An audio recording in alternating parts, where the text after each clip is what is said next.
네, 신명기 21장입니다. 신명기 21장에는 그, 그 땅에, 약속의 땅에 들어가면은 그 땅이 참 하나님 보시기에 아름다운 땅. 그래서 뭘 갈아도 소출을 내고, 그리고 나라 전체가 하나님의 그 평안 가운데 이래 지내도록 하기 위해서 여러 가지 이야기가 있습니다만, 특히 21장에서는 그 장로들의 책임에 대해서 이야기를 하고 있습니다. 또 가장의 책임에 대해서 이야기를 하고 있습니다. 물론 뭐 지도자들이 잘해야죠.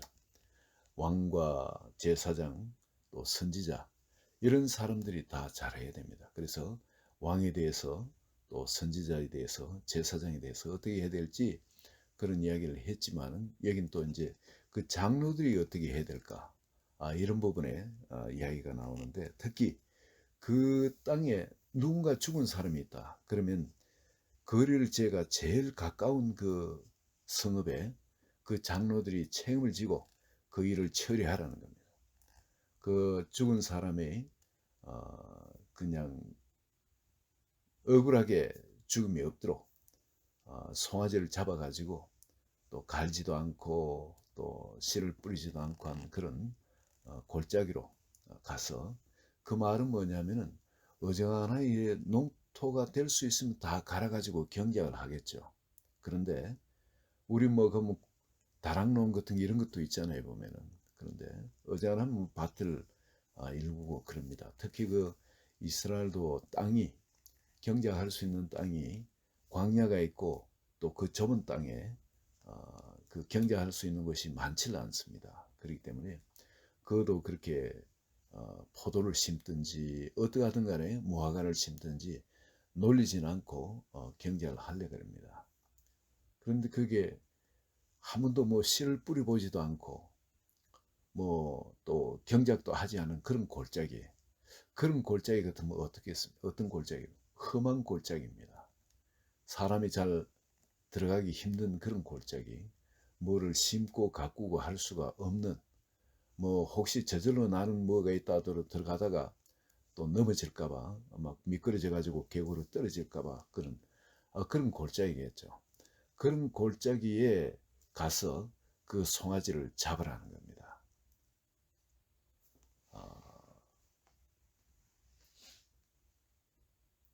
그 억울한 사람의 그 원을 그렇게 이제 풀어주고, 그리고 그곳에서 송아지의 안수를 하고 장로들이 나는 여기 잘못 없다 이거죠.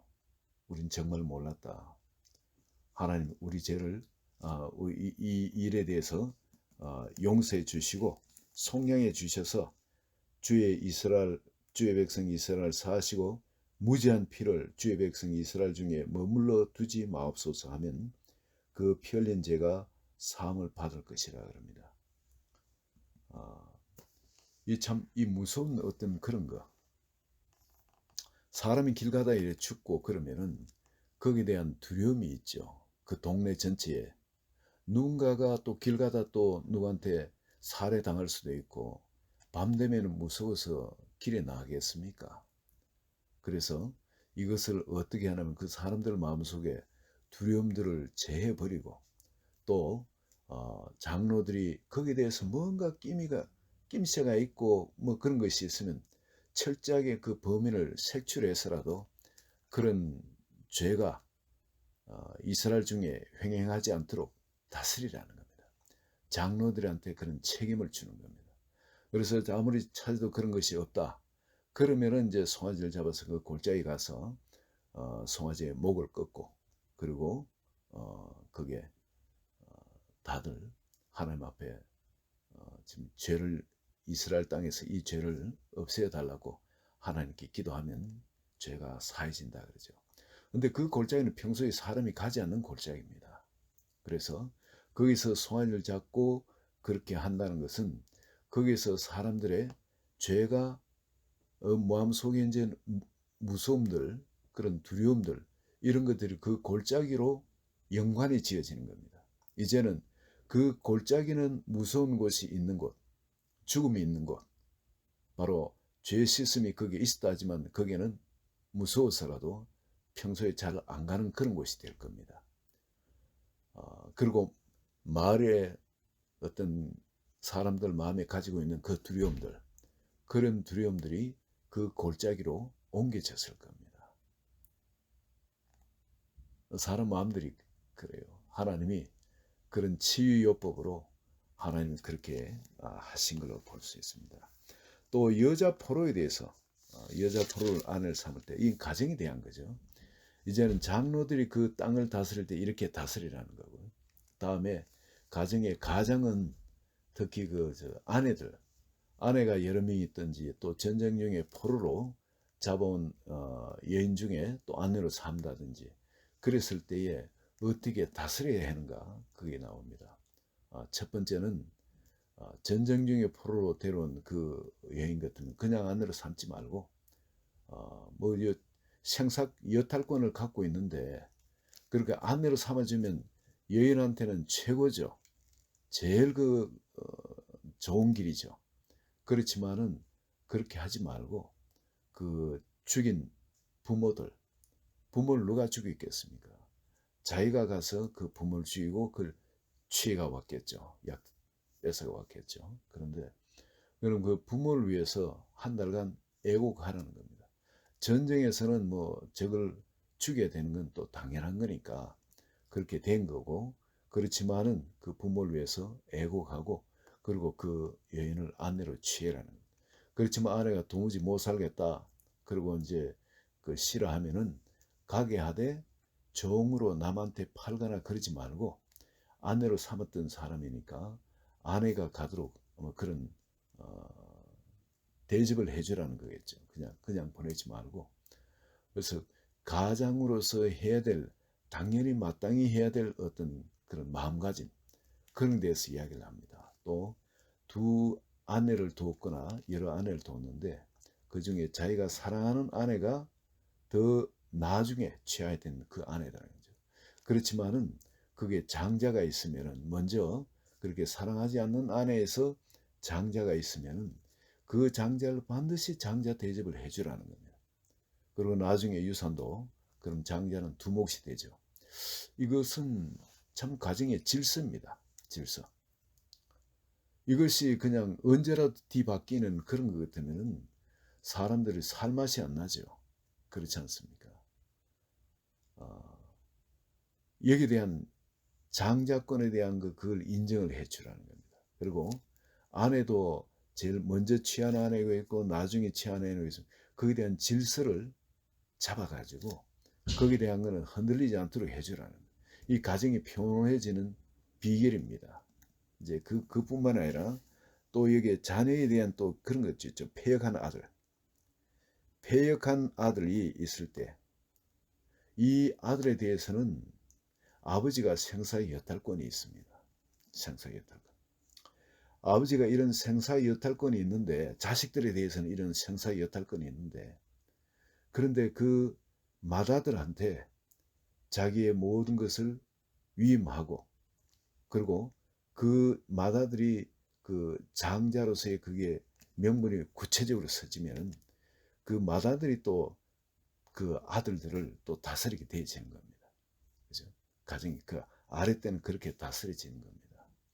그리고 또 아버지로서는 여전히 그런 생사의 여탈권을 갖고 있으면서 자식이 잘못하고 할 때는 그 성문 밖에 장로들, 그 성읍 장로들한테 말해가지고 이 자식이 완악하고 폐역해서 우리 말을 안 듣고 방탕하고 술에 잠긴 자라 그렇게 하면은 그 아들을 동네 사람들이 처리를 하는 겁니다. 죽인다는 겁니다. 그만큼 이스라엘 이 법이 가정의 법이 대단히 무서운 겁니다. 얼마 전에 한 그런 적도 있었죠. 미국에서 자식이 폐역하다고 해서 자식을 매를 때려가지고 자식이 죽었어요. 죽었는데 그것이 유대인들은 절대 이거는 죄로 다스려서는 안 된다. 정당하다. 우리 법으로는 그런 자식은 반드시 죽어야 된다. 그렇게 이야기하는데 미국 법에서는 이건 살인죄다 이거죠. 부모가 어떻게 자식을 그렇게 할 수 있냐. 그런 나중에 유대인들이 워낙 세고 하니까 그 살인죄를 적용하지 않은 걸로 알고 있습니다. 아, 이 그만큼 부모가 자식에 대한 이 생사의 여탈권, 이 가정에 아이를 바로 교육하는 데 있어 가지고 말 안 듣고 하면 매로 징계를 하고, 또 그래도 뭐 좀 삐뚤고 하는 자식은 이런 무서운 법까지 있기 때문에 바로 교육이 되어지는 겁니다. 바로 훈련이 되어지는 겁니다. 그리고 특별히 또 하나, 그 마을 전체에 이 전부 다 성읍 장로들하고 부모하고 이거는 같이 합작이 되어지는 거죠. 자식을 키우는 데 있어서는. 성읍 장로들한테 부모가 이야기할 때 성읍 장로들하고 협력해 가지고 이 일이 일어나는 겁니다. 그리고 또 하나, 이건 그 마을 전체 사람들이 같이 지켜야 될 것은, 사람이 만일 죽을 죄를 범함으로 네가 그를 죽여 나무 위에 달거든. 네가 그를 죽여 나무 위에 달거든. 먼저 어떤 사람이 손을 대고, 그리고 여러 사람이 같이 손을 대는 거죠. 개인이 누구를 재판해 죽일 수가 없죠. 근데 그 시체를 나무 위에 밤새도록 두지 말고 그날에 장사하여 내 하나님 여호와께서 내게 기업으로 주시는 땅을 더럽히지 말라. 나무에 달린 자는 하나님께 저주를 받았음이니라. 밤에 시체가 매달려 있으면 어떻겠습니까? 그 땅이 정말 무서운 땅이 되겠죠. 시체가 죽으면 곱게 죽는 게 아니잖아요. 목 매달아 가지고 죽으면은, 목을 매가 죽으면은 혀가 또 이렇게 한 번에 빠지고, 또 그냥 그 십자가에 못 박혀 죽는, 그거는 이제 로마 군인들이 이래 한 거지만, 그 외에는 이 약속의 땅에 들어가서 주로 이제 목 매달아 죽이거나 그런 건데, 그거를 밤에 둔다는 거는 참 그 모든 사람한테 무서운 거예요. 두려운 거고. 하나님께서는 그 사람을 위해서도 그렇고, 또 동네 그 영적 분위기를 위해서도 그렇고, 밤에 그 시체가 매달려 있도록 하지 말라는 겁니다. 반드시 장사를 지내주라는 겁니다.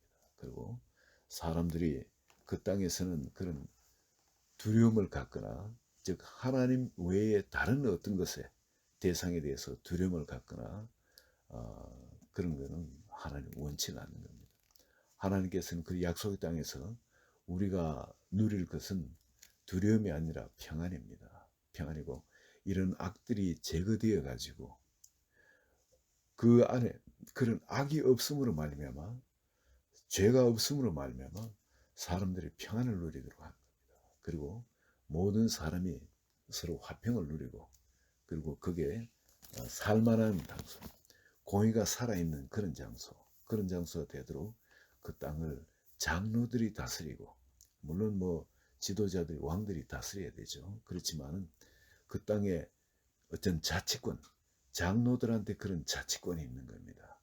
장로들이 다스리고, 그리고 가정 안에는 아버지가 또 다스리고, 또 어떤 부분에 처리하는 부분은 장로들하고 또 그 가정에, 그 가정하고 같이 또 그렇게 치리하기도 하고, 그리고 마을에 어떤 공적인 두려움이 일고 하는 그런 부분들은 이 시체를 반드시 밤에까지 두지 말고 장사를 지내달라는 겁니다. 장사를 지내고 그런 억울한 죽음이 없도록 그렇게 하고, 또 마을에 죄로 인한 두려움, 누군가가 죄를 지었다 할지라도 살인을 했거나 혹은 뭐 그렇다 해도 그 두려움이, 거기에 대한 두려움이나 혹은 그 죄가 내 마음에 들어오지 못하도록 그렇게 철저히 그 가장과 또 그 장로들이 치료하도록 하는 그런 걸 볼 수 있습니다.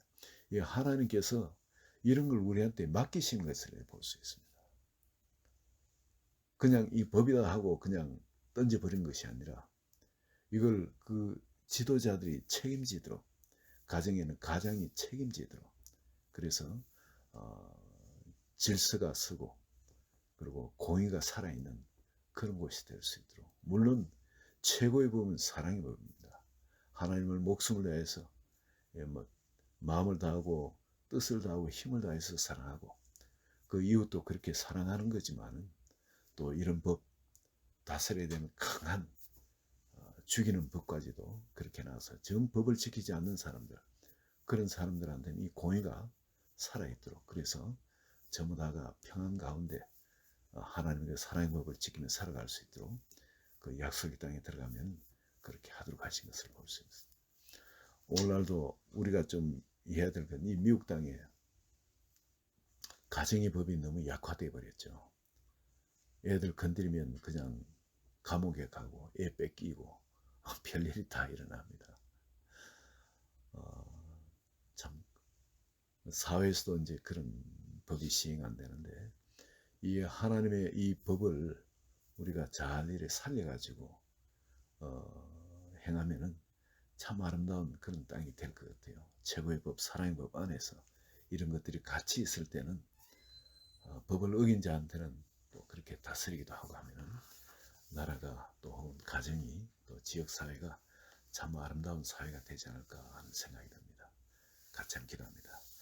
하나님 아버지, 주님의 이 법이 생명의 법으로 우리 모든 사람이 그 사랑 안에서 주님의 그 축복 안에서 그 평강 안에서 살아갈 수 있도록 그렇게 하셨지만 그러나 또 법을 지키지 않는 사람이나 또 아울러 되는 어떤 그런 곳에는 하나님께서 직접 그 땅의 지도자들 또 장로들 혹은 가정에 있는 가장이 그것을 다스릴 수 있도록 이렇게 자치권을 주셨음을 감사합니다.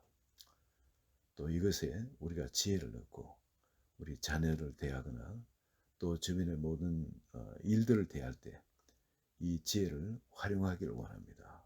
항상 이 빛이 우리 마음 가운데 항상 있도록 하여 주셔서 이 세상법이 우리가 지켜야 되지만 나 하나님의 이 법과 연관해서 이것을 접목할 수 있는 좋은 길들을 항상 그때그때 찾을 수 있도록 지혜를 주소서. 감사하며 예수님 이름으로 기도합니다. 아멘.